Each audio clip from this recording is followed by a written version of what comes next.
Yeah, guys, I just got myself a flag right here in Abidjan, waving the Ivorian flag right here up high, Having some good time here, man, guys. Yeah. So let's do it, man, guys. Let's do it, man. That's great.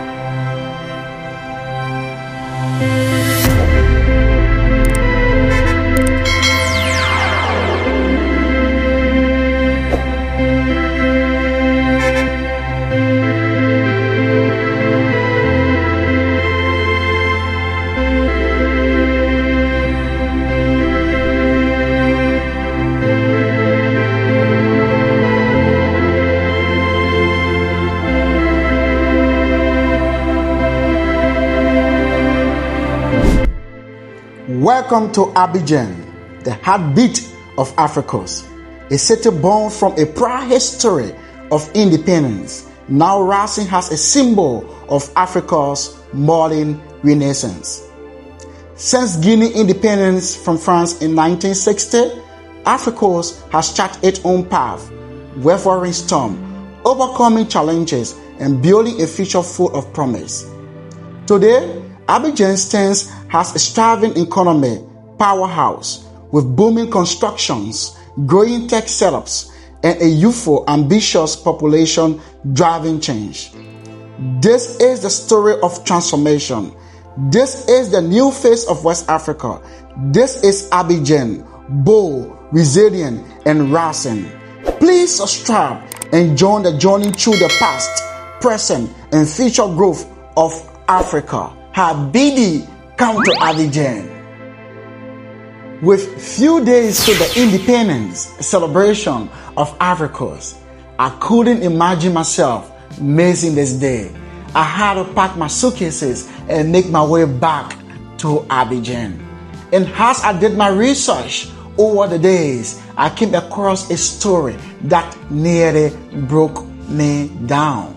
This is a story.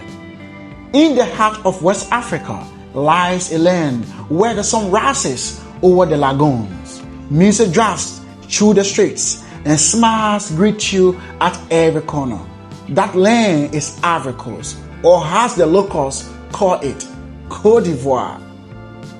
Years ago, in a small neighborhood just outside Abidjan, lived a young boy named Yaya.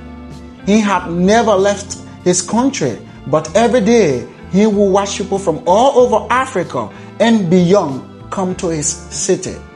From Mali, Burkina Faso, Ghana, Nigeria, even France and Lebanon. They came for work, for peace, and for hope. And Yaya always asks his mother, why do these people come here? His mother smiled and said, because Africa is not just a place, it is a feeling of home and of belongings. As Yaya grew older, he saw what she meant. He saw some Madam baker working before evening to make fresh bread for the neighborhood. He saw the Ghanaian mechanic fixing cars for free when people couldn't pay. He saw the Lebanese shopkeeper giving sweets to children during Ramadan. And he saw Ivorian, always generous, always welcoming, calling them all family.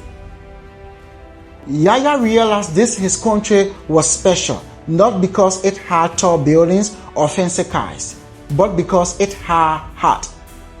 Even after years of hardship, political tension, and recovery, the people had not lost their kindness. They had not lost their courage to love each other, and to love strangers.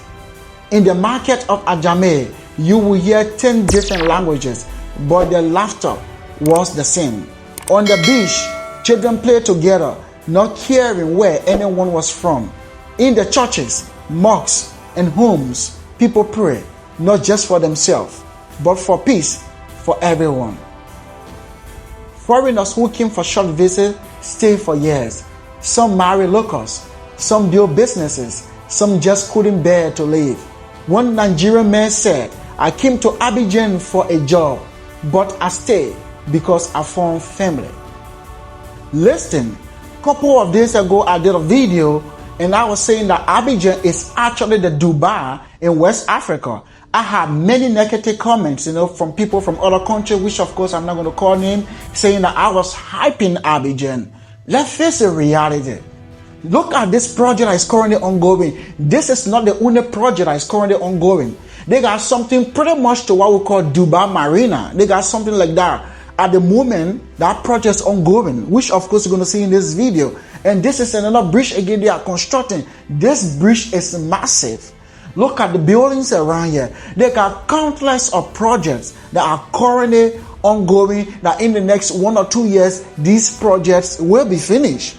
Listen, the leaders in Africa, they are actually traveling. Why am I saying so? Because everything they see when they travel, they come back to Africa, they try to implement the same thing.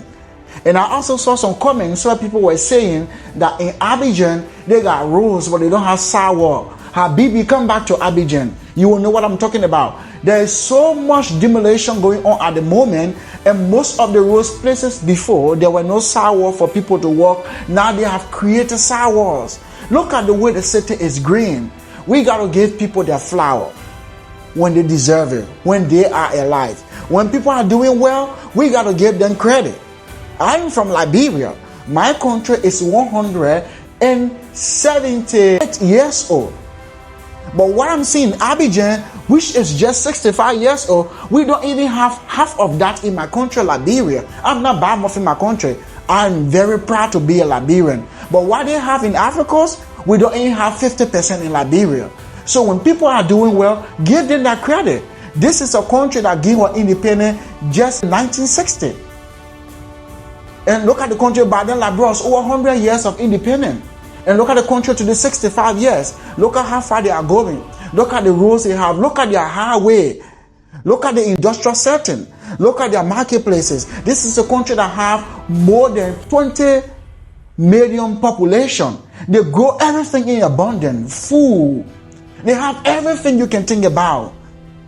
Even in my country, at a certain point in time, when certain food finish in Liberia, people drive over to Africa, market we may come here, buy food, take back to Liberia. Today, I'm just moving around to show you how green Abidjan is, to show you some of the projects that are currently ongoing in the country. Let's give people their credit when they deserve it. Please, guys, no hard feeling. Please make sure you like this video. Please like this video. Please comment on the video. Just give me your thought on the development of Africa. Just leave a comment down below. And if you haven't subscribed, I was reading my analytics. It shows that 90% of people that watches my video, they are non-subscribers. Please subscribe. That's the only way I will be able to do more videos like this. It's not only about Africa. It's all about Ghana, Liberia, Sierra Leone, Guinea-Conakry, Burkina Faso, Cameroon. It's about the entire Africa. It's about marketing Africa. It's about showing the positive aspect of Africa, not the negative aspect. Let's lift up one another, man. Habibi, let's do it together, man, guys.